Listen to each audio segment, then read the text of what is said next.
Hi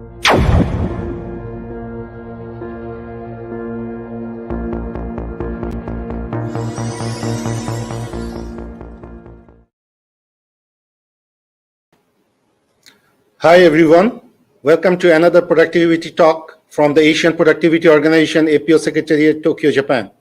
I am Tanveer of APO Agriculture Unit. Today we will discuss on an important topic, gain sharing for productive agriculture in connection with the gain sharing, how the gain sharing management system brings benefit for improving agriculture productivity, inclusive and productive employment engagement. The productivity and quality of employment are key factors in the performance of an enterprise. Gain sharing is an effective management system which enhances employees' performance through active involvement and participation. In this way, employees always try to make maximum efforts for higher productivity, which ultimately benefits them in different forms like cash or capacity and skill development. Today, we will discuss concept and tools of productivity gain sharing, how gain sharing and profit sharing contribute to agriculture productivity enhancement, gain sharing pricing policies and practice in the Indian agriculture system, and farmer product pricing as part of social enterprise ownership. Today, our guest speaker is Mr. Harjeet Singh, co-founder of Satat Sampada Pvt of India. Hello, Mr. Harjeet Singh. Thank you for joining with us. How are you today? I'm good. Hello, Dr. Tanveer, and thank you for having me. Thanks to the APO Secretariat, and hello, viewers and participants. So nice to be with you all today.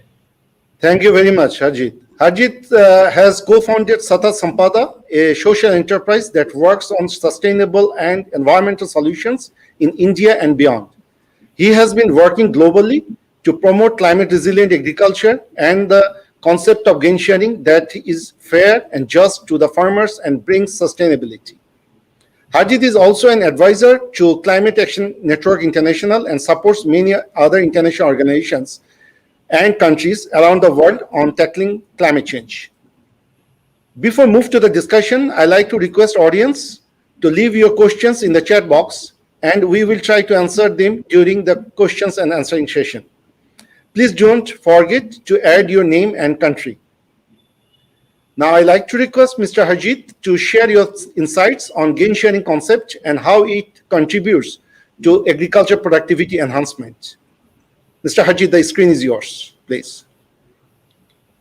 Thank you very much. So everyone, I'm sure you are aware of the concept of gain sharing. Today, we are going to look at gain sharing, particularly from the agriculture perspective, how this concept can be applied for productive agriculture. So there are many experiences around the world, and I'm going to talk about the experience that my organization has in using this concept. At the same time, coming from India, what kind of pricing policy government of India has, so that you can learn from Indian experience and see how it can be applied elsewhere.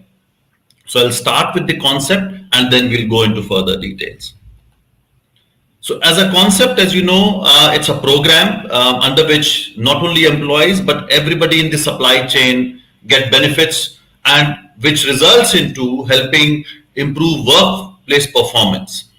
It is also a motivational, or you can call it a reward system, which emphasizes that ideas and suggestions from everybody involved helps in increasing the overall performance of the organization. So it is not only about looking at it in a very narrow sense, but this concept is far more comprehensive and helps the organizational growth in a much more sustainable manner. Let's look at some of the features and benefits of gain sharing. The benefits that are provided to employees as well as everybody in the supply chain, it is based on productivity, quality, spending or service that improves the line or site in terms of what employees do and how they are compensated, which means that whatever role an employee or somebody who is in the supply chain is playing, that person gets benefit on that itself without waiting for the overall profits to be calculated. And in that situation, the organizations normally provide the funding from their own sources, as I said, without waiting for the profits to be calculated. What it does, that for that particular activity, the performance then improves because employees are often involved in the design and implementation process. So the entire chain of activity that is conducted by an organization, employees are involved at various stages and they know what kind of benefits can be provided at each stages by the organization. Because the organization looks at various processes at different stages, it drives performance of the overall organization. And because employees are involved, they also see it as a more teamwork. Their own growth gets aligned with the organization and it drives the change in a much more overall manner, which also means leading to a cultural and organizational change, which has a lot more lasting benefits to the organization. So today, as I said, we are going to broadly talk about two perspectives. One, what kind of policy India has as a government. And this can be a very useful experience because the scale of the country is huge and there are some good experiences, there are some learning that we can take from government's pricing policies, which has a connection with gain sharing. And second is a private sector experience from a social enterprise perspective on how do you look at gain sharing beyond monetary value and how it looks at the overall ecosystem beyond just looking at the economic gains. Let me start with the Indian agriculture system and the pricing policies it has. Now, agriculture in India has grown a lot over the last few decades, particularly after the Green Revolution. Now, that's the time when focus shifted from growing surplus farm produce. Till that time, Indian agriculture system has been much more into subsistence farming, which means majority of farmers producing for their own consumption. Now, because of Green Revolution, the government looked at the entire agriculture sector differently and came up with Agriculture Produce Market Regulation Act from 1960 onwards. Now that changed the entire agriculture system because when market was created, it shifted the mindset of farmers as well as market. And that's when the whole system of aggregation of agri-produce started from farm to marketplace, because then the idea was how do we grow at certain places and then supply it not only throughout the country, but eventually also export. And these markets were supposed to play a very important role. Now, when the act was created, it was much more about enabling the market and helping farmers. But over a period of time, we saw that these markets started forcing farmers to sell their produce only through these marketplaces, which then start leading to some kind of exploitation of farmers.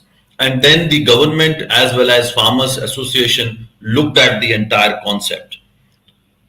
And as part of the whole system, government also came up with minimum support price, which is a very important system. In fact, if you're aware of some of the discussions around farming that have been happening over the last few years, it is a lot around MSP because farmers do find it as a very useful concept in many ways, because government's intention when it started in 1966-67 was more to provide it as a safety net for farmers, so that because now they are selling it in the market, they need to have that minimum base so that they are not exploited and they get better rates beyond that. So they started with wheat, paddy, etc. In the beginning, but now there are about 25 crops that are covered across the nation under this rule. Now, quickly, how MSP is calculated by the government. So there is a central commission that works on the calculation. It takes into account farmers' expenses in growing or the use of technology and the impact of pricing on the overall economy, which means that you cannot just give a price to a farmer, which then leads to inflation in the economy. Now, some of those factors are looked into by this commission, but one of the important elements that is missed by this commission is the farmer's own sweat equity. Because majority of these farmers are small, normally their entire family is involved and their own cost of labor is not calculated.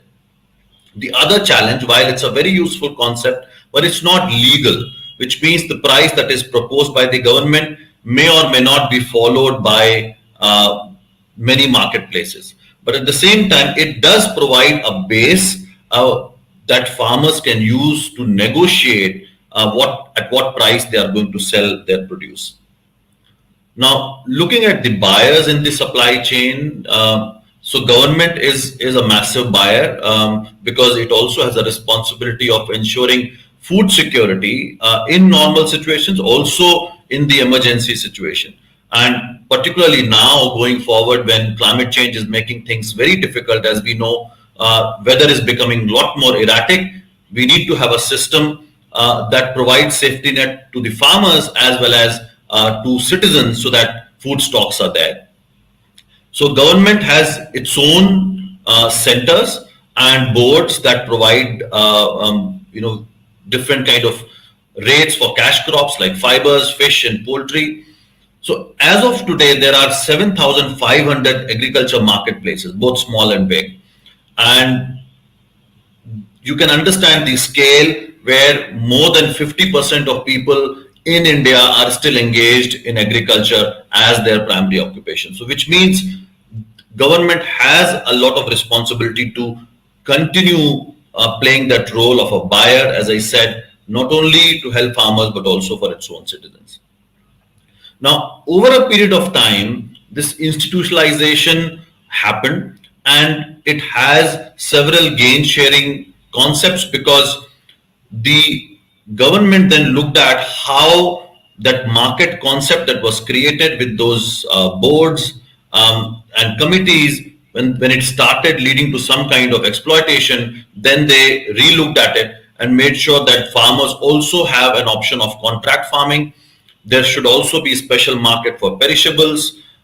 They should also allow private persons to set up their own market or relaxing some kind of norms, and how the revenue that these markets were generating, how it can be improved to create more market related infrastructure.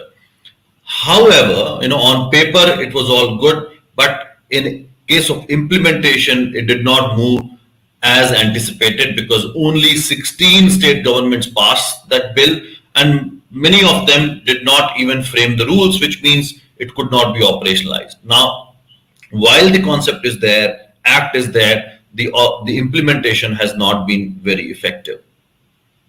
And it's also important to look at the context of India, which is also true for majority of Asian countries. The land holding of small and marginal farmers, which is below 2 hectares, now that constitutes 47% of farmers. And then if you look at the medium size holding, it's about 43% of farmers, which means majority of about 90% of the land holding is small, marginal or medium. It's only 9% who have large land holding. Now, which itself dictates how the policy should look like. And when you look at the marketplaces around the country, you find only 6% farmers are availing the support price, directly through the government.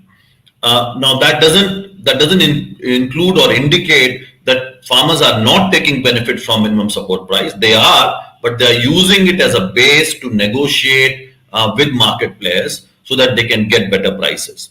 But at the same time, there are situations where they are forced to sell it to intermediaries at a lower price if they have taken loan, and I'll come to that in a bit. So this is how it looks like, profit sharing or gain sharing at various levels. So farmers sell it to the local traders, and again, because that infrastructure is not available from villages to small towns and beyond, local traders play a very important role. And because they go around and collect from small farmers, they normally take 10% of profit. Then they sell it to what we call in Hindi language Adatiya, which means the intermediary, who then also does some kind of sorting and grading. And that intermediary sells it to the commission agents, who are then connected to the large markets or corporations. And that commission agent normally takes 1 to 2% because the scale is huge. So this is how the gain sharing or profit sharing happens at that at each level of the market chain.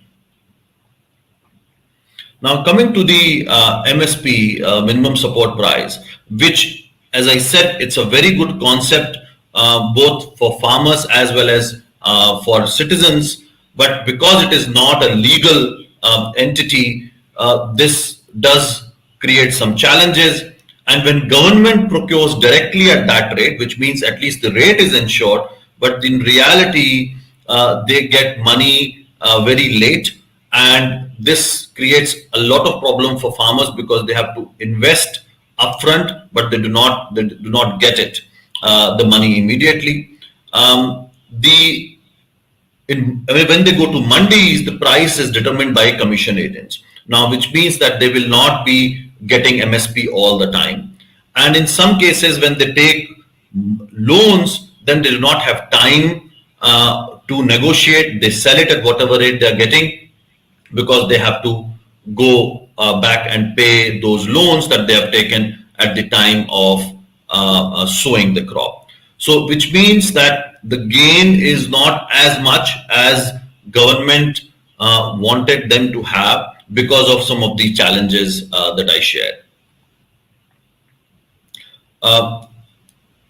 Another set of challenges that we need to understand, as I said, one is the loan that they take. There's also additional cost of transportation, because if government is procuring, they do not provide that support. And as I also said, that there is no infrastructure from local to the township level. They do not have storage space. So which means they can't keep it for long. They have to immediately sell. And that's why they go to small traders who prefer to buy from them because they can then negotiate, and then they sell it to the large farmers because they also do some kind of sorting and grading. So in the entire chain, when we look at farmers, because of lack of infrastructure, because of poor implementation of policies, they do not get the benefit that was intended to be provided to them. Now, at the same time, government has been made aware of these challenges so that the exploitation is not there, and government came up with something called Enam, which is a national agriculture market, but using technology, so that farmers are aware of different rates that are being provided in different agriculture markets in different states, so that there is one unified national market. Now, as a concept, this is excellent, but again, as I said, the information is available, but those logistical challenges remain because they cannot transport. Transportation cost is very high. Farmers are small. They are not able to still take benefit of this, which means it's going to take some more time to use this kind of concept, where in a country like India, you can see it as one unified market. Now, as I did mention about the gain sharing model in the private sector, big corporates have started coming in over the last few years. They have their own procurement centers. You must have heard about ITC, which is big, and it has more than 6,000 centers to procure, and they are involving millions of farmers. And they do get into contract, which they have pre-agreed price and payment terms. Everything is determined. But then we have also seen from our own experience and talking to farmers, again, these are small farmers, and in given situations when the weather is bad or they have their own needs, they do break the contract. And due to certain compulsions, they sell it to other buyers at a higher price. Now, when you look at what private sector is offering, there is no doubt they get 10 to 15% more than the existing price. But in reality, because the private sector picks up the best lot, the grading and sorting happens in a manner that they get the leftover, which is sold at a much lower price. So on an average for a farmer, it's not a massive gain, even if their best quality product gets sold at 10 to 5% more price. But one benefit they do get, because these centers have been created by big companies, the transportation cost is taken care of. So they do have that kind of burden shared with the buyer. Now, very quickly, let me also talk about how it is happening in the with small scale farmers, particularly in the organic sector, because the enterprise that I co-founded is into organic farming. So it's also important to look at how that sector is growing, because if I talk about India, its sector is growing at the rate of 25% per annum. While there is a lot of now talk about organic farming, as I said, the overall market is growing, but still there is no designated marketplace to sell organic produce, which means small farmers who are growing organic on their own, they do not have one platform to sell it. There is an initiative to set it up so that farmer producer organization can directly reach out to buyers, but still in the process and has not been very effective. So which means that the farmers are left on their own, but they have created their own networks for B2B, business to business selling and to the consumers. One good thing that we have seen, that in case of organic fruits and vegetables, they do get better prices because there is a huge demand and there are not many people who are growing, and even the consumers get to understand the difference very quickly. But in case of grains and oilseeds, the profit goes as high as or the markup is as high as 20 to 30%. So one thing that we have also seen in case of organic, the market chain is not very lengthy, as you have seen in that graphic. In this case, there are many farmers who are selling directly to consumers, or at the most there is one supplier in between who is doing sorting, grading, and then selling it to the consumer. So the chain is not very long. But in reality, while they get better prices, we also need to understand that in case of organic farming, the cost is very high, particularly of the farm labor, and the challenge that they face in the initial few years because the production goes down and then picks up after 3 years. So these are the challenges that we have. So this is much more about the scene in India on how farmers are growing and are getting gains or not getting at various stages. Now, that is one part. This is the second part where I would like to share our own experience of working with farmers as a social enterprise. So very briefly, as I said, it's a social enterprise. It promotes environmental solutions. The idea is to look at the overall food system, to grow and collaborate with farmer groups and help them in organic certification, but at the same time also provide the market. So we also have an e-commerce platform that helps farmer in selling their produce. As I said in the previous slide, there are challenges for organic farmers to sell their produce, and there is no one unified market. This is about the organization, so I'll go a bit fast and talk much more about the gain sharing concept that we are using. So there are 4 pillars of work that we do: organic farming and certification, as I said. We also promote traditional practices of processing the food, which means that we are reviving traditional practices that also benefits local people. As I also talked about the e-commerce platform. And as part of our work, and because we are a social enterprise, we also promote on-farm and off-farm livelihood in partnership with other agencies. So we are working with several organizations to promote that concept. Now, this is the core that I really want to share with you and have a discussion and hear from you and your questions and experiences. So the way we look at gain sharing, so the traditional concept of gain sharing may only look at monetary benefits. But in our case, we have gone way beyond economic gains. And as gain sharing concept, we need to look at what kind of benefits farmers, particularly in case of agriculture, and the other members of the supply chain get in terms of new knowledge. What kind of capacity they get? Do they get access to new technologies? or improved skill sets and progressive thinking, which is so important in case of agriculture. The way the face of agriculture is changing, I already talked about one challenge, which is climate change, but then the overall market is changing. As population grows, we need to really look at how we grow and how we distribute food. So from that perspective, progressive thinking is very important. We cannot just look at the past or current. We also have to talk about future and how farmers and everybody in the supply chain can be far more progressive if we have to talk about agriculture productivity, not only for now, but for future. So therefore, we of course provide better rates to farmers for their produce. But as I said, we want to promote a knowledge oriented and progressive society, involving every member in the supply chain. And because we not only look at growing, we look at processing, we look at reviving local food or certain kind of crops that are now not very popular. We are also trying to revive that, which means strengthening local food system is also one of the things that we should look at as part of gain sharing.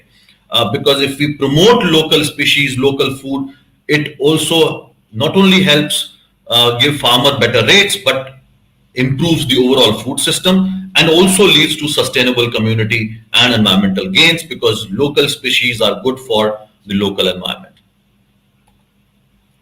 Now, our experience of working with various types of farmers, we have certain farmers who are registered farmer groups with whom we work directly, who already have that kind of association coming together.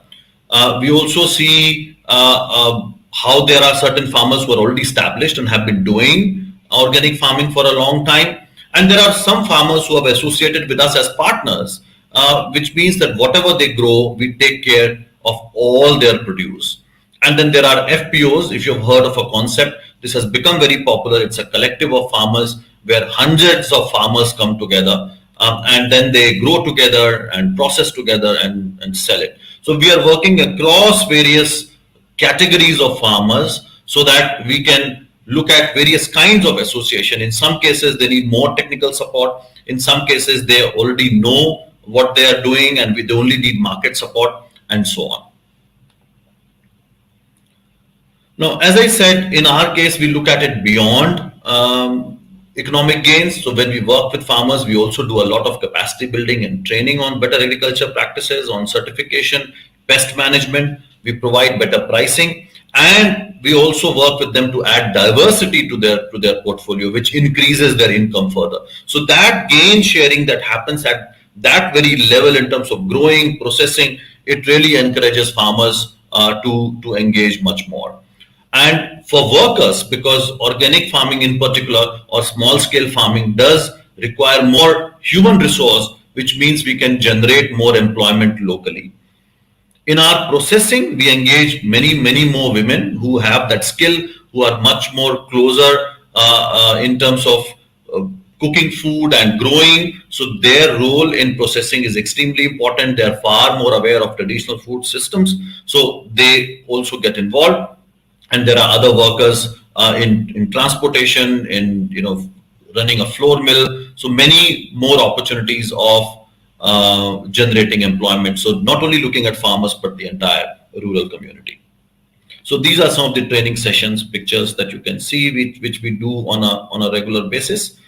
This is the kind of processing I was talking about, where we do it much more in a traditional manner. So less use of machinery and reviving those older practices, which has led to more employment at the local level and involvement of women in particular.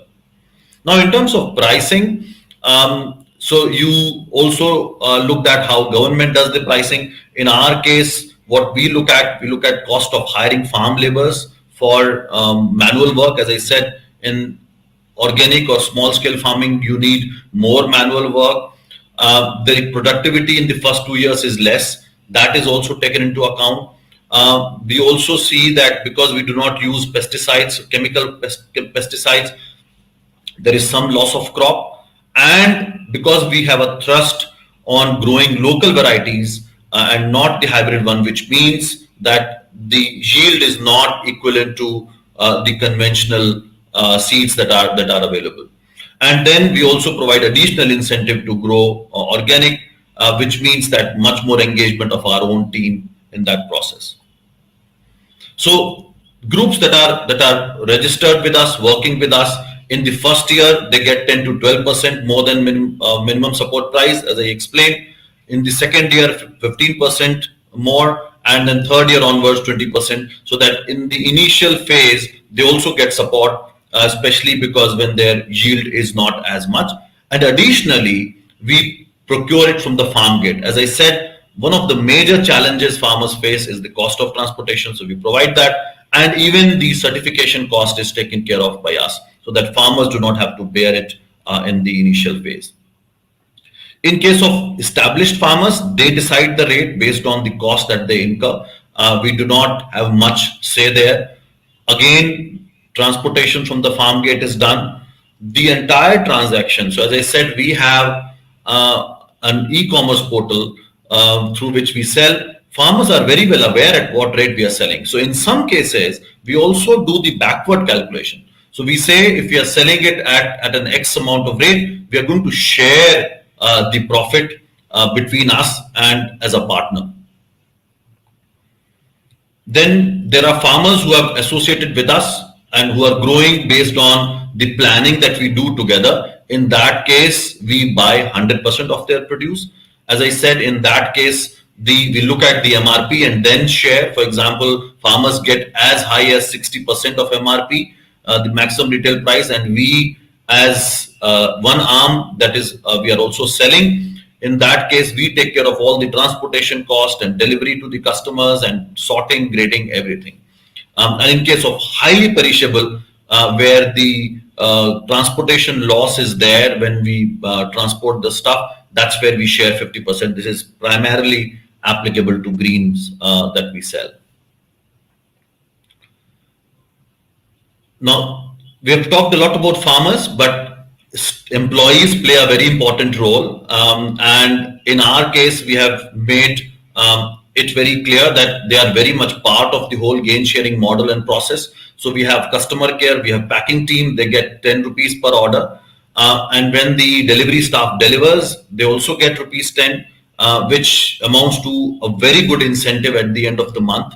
And then the production team gets annual salary raise, and then also the bonus and the depending on the scale and quality of production. So overall, the encouragement, and we also provide them training, we also give them exposure, and then the entire team also gets other benefits and gifts during festivals. So in our own manner, we have looked at the entire chain and how gain sharing can be done at each level of our work. So that's what we are trying to do, and that's the experience I wanted to share. Now, in terms of summarizing it, when it comes to agriculture productivity, as I said, when you involve farmers in the gain sharing process, farmers feel far more empowered. That leads to much more involvement and better productivity. It also motivates players in the entire supply chain. As I said, when we revive traditional knowledge and processes, they also get benefit. Staff feels the entire ownership. They're not waiting for profits to be calculated. And then the overall income also increases because you find everybody engaged in the organization and trying to contribute. So we have seen that resulting into agriculture productivity, overall, less wastage, and the entire food system gets better.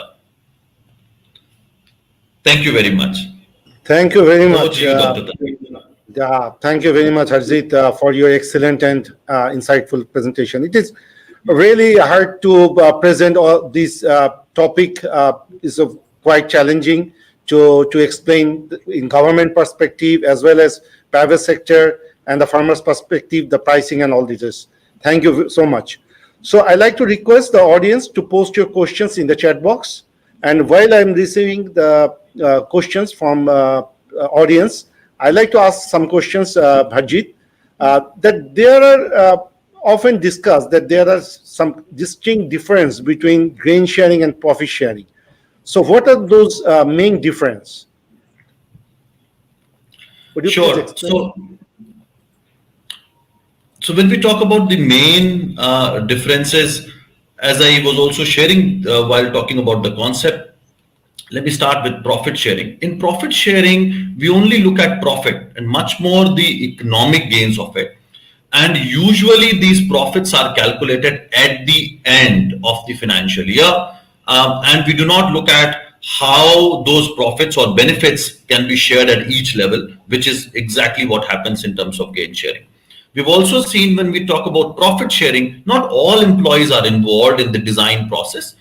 Only the core staff who are involved with the direct business and not in the administration side, they normally get that benefit, and not everybody.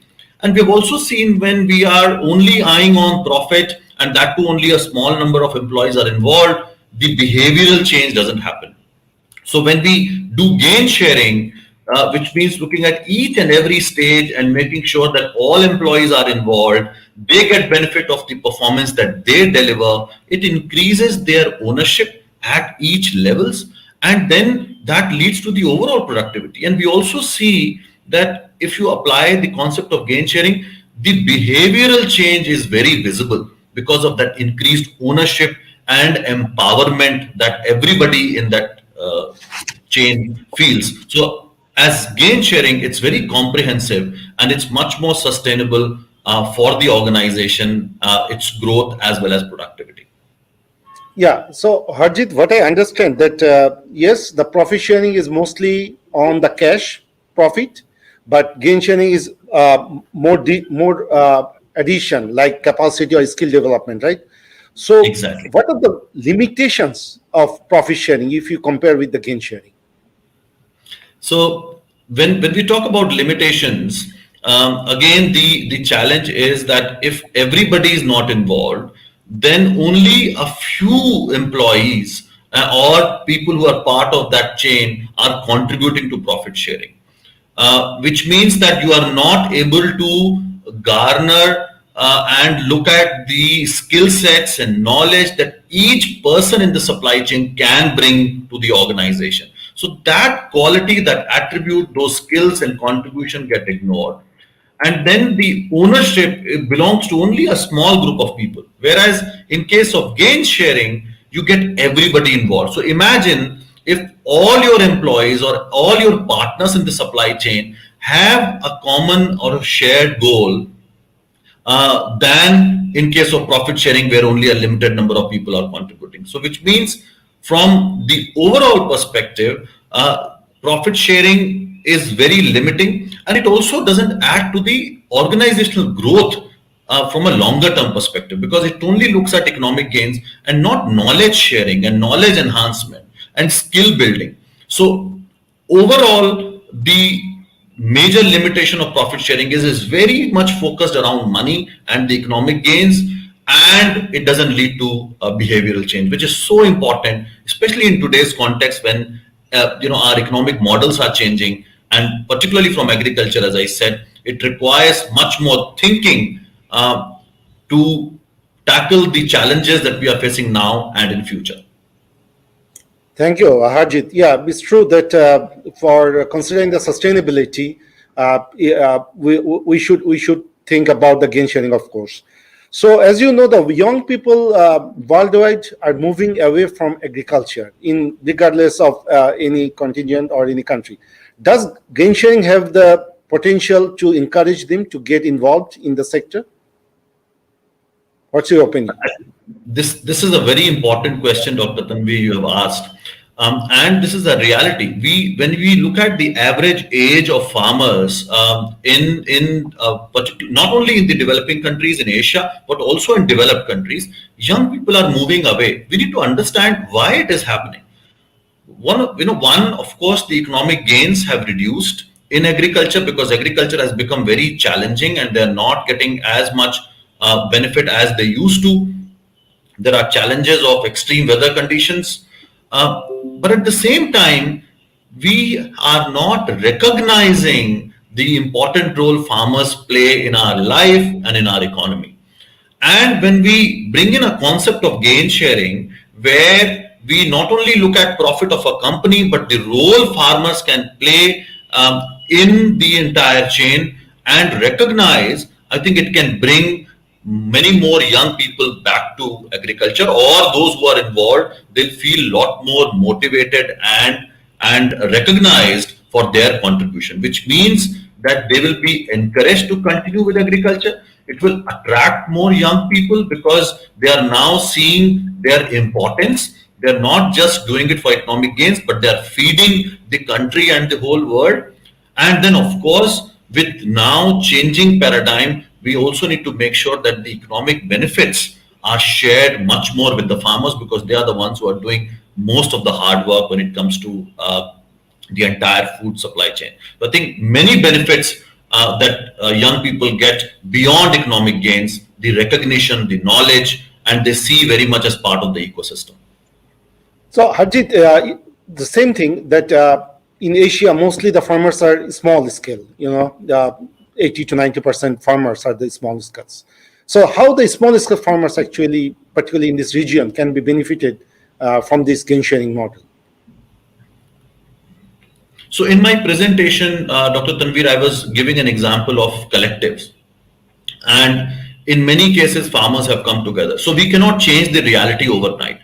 But at the same time, we can continue to mobilize farmers and encourage them to work together. Like in India, in 2013, there was a law that brought farmers together in the form of farmer producer organization, which means they can have their legal entity, they can become board members and directors, like in any other private sector company, and they can run that organization in a much more professional manner, and with a lot of ownership, because they have a stake, they can play the role of a director, they can decide the policies of that company, that organization.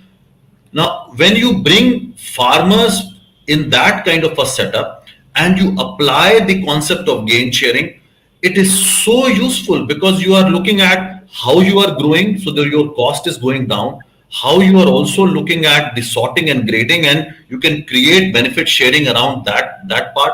How do you package and do quality control, how you are transporting. So at various stages, if farmers come together as a collective and apply this concept, they can benefit a lot. So yes, there is a challenge that in Asia, many have small land holdings, but with the concept of collectivization, whether it's a cooperative or a farmer producer organization, a lot of benefits can be there, and then they can, by doing the cost sharing and collective thinking and working, the input cost can go down, and they can gain more profits, and they can also, because they're working together, they learn from each other. So the real concept of gain sharing can be applied very much if we bring them together as a collective.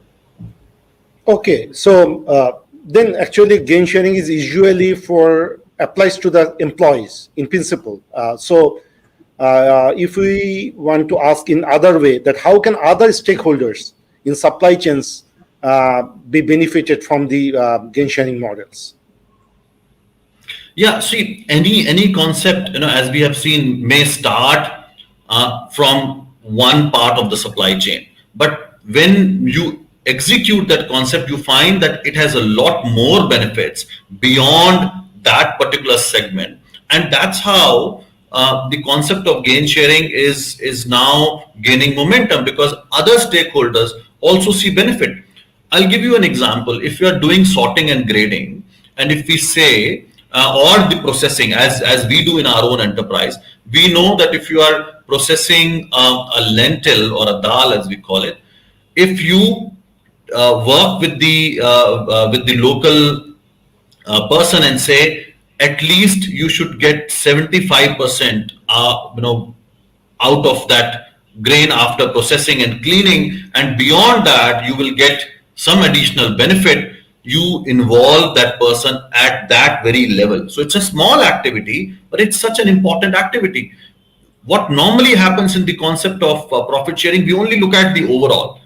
But if we analyze each and every stage and not only look at employees, but everybody who is involved, be it a farmer, who you can encourage to grow better quality produce. You can also encourage the person who's doing sorting, grading to do it better and attach some profit at that level. You can also work with the transportation system and say, if you deliver properly without any damage, they will give you this kind of incentive. And the persons who are packing and processing, you can also provide benefits. So we should not just look at whether there are employees who are engaged, but all the stakeholders who are involved, from farming to selling, you can create those benefits. And yes, the learning, as you rightly said, has come from this model being applied to employees, but it can now be upscaled and applied at various levels. Okay. So, Harjeet, actually, as your organization, Satat Sampada, for example, as a social enterprise, so like other social enterprise organizations, how they actually can play for promoting gain sharing for agriculture productivity enhancement?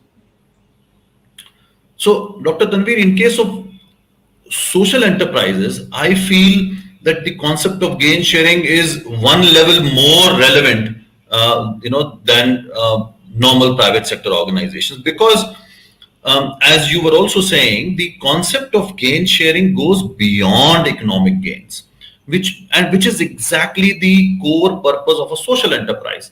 Because a social enterprise is not only looking at the economic gains, which is important to have an organization stand on its feet, but how you generate knowledge, how you build capacity of farmers, employees, and all the stakeholders, and at the same time, how you are much more progressive and responding to the needs of the society and environment.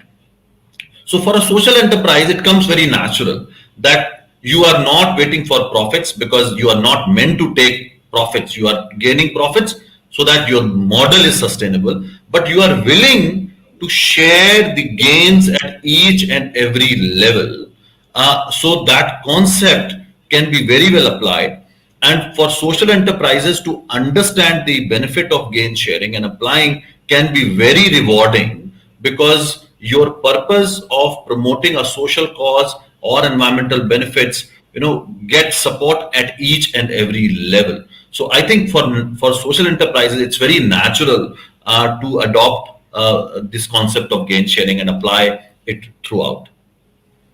So in that case, if related about the agriculture productivity enhancement, how you see the future of or the promotion or the prospect of this gain sharing model? What your thought about this? So, and as I said, it has already grown, from a concept that used to be just devised for employees. Now it is being looked at from the perspective of various sectors. And in agriculture, where there are so many sensitivities involved and there are so many external factors that are applicable when you are a part of that agriculture system, it is even more important. If farmers feel encouraged to produce a high quality agriculture produce, then their motivation is high because they are getting better rates for better quality. Similarly, if, as I have been saying, people in different parts of supply chain are able to take and see benefit of gain sharing model, this is going to become very popular. So it has already moved from just looking at employees to everybody in the supply chain. And in case of agriculture, it is even more important because we are talking about perishability of items. We are talking about quality because people are eating that food and can relate with the quality much more. And as I said, because of the current and future challenges, we need to prioritize work around agriculture. It is such an important sector. As I said, even in a country like India, more than 50% people are involved. So applying the concept of gain sharing to enhance productivity is extremely important. It is becoming popular, but it has to gain a lot more momentum. So the discussions like these are extremely important to promote such a concept. Thank you very much. Yes, what you suggest is really true, that the gain sharing models and this type of inclusive things we should promote more. And you'll be happy to hear that gain sharing is highly actually focused in APO Vision 2025. and we wish to have more discussion and more program on this type of models and promotions for ensuring the farmers different benefits, and of course the agribusiness as well. Of course, thank you very much for your all response about the grain sharing and the productivity enhancement. But I have another question, probably the last question from my side. That the Indian agricultural system, particularly the pricing issue, how you think that can be shared or other countries can learn from that experience or from that learnings actually you like to share with other countries? So, Dr. Tanvir, as I was presenting, it has really evolved in India, starting with the Green Revolution, and we have seen benefits of Green Revolution in terms of scale of production. But we have also seen challenges where, when the aggregation model was adopted, on one hand, it did help in aggregating and supplying it to various parts of the country, but at the same time, it also led to some exploitation.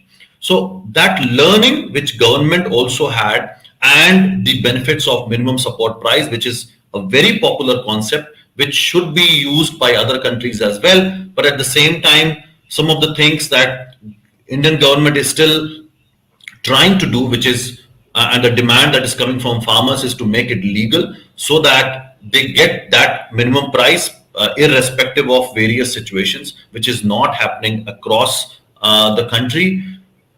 So how do we learn from some of these concepts? On one hand, we need those markets to aggregate, but at the same time, they should not bind farmers to only sell through these markets. Farmers should have a flexibility to sell outside if they are getting better rates. But at the same time, those markets who are gaining some revenue to get produce from the farmers and selling it, that should be used in the strengthening of the infrastructure, so that it eventually benefits farmers and everybody in the supply chain. Again, I would underline that as population is growing, agriculture sector needs a lot of focus. And when more population is involved, especially in a region like Asia, we need to make sure that some of these policies that have worked in certain contexts, but there is also a learning that can be applied in different countries. I think that is going to be very useful.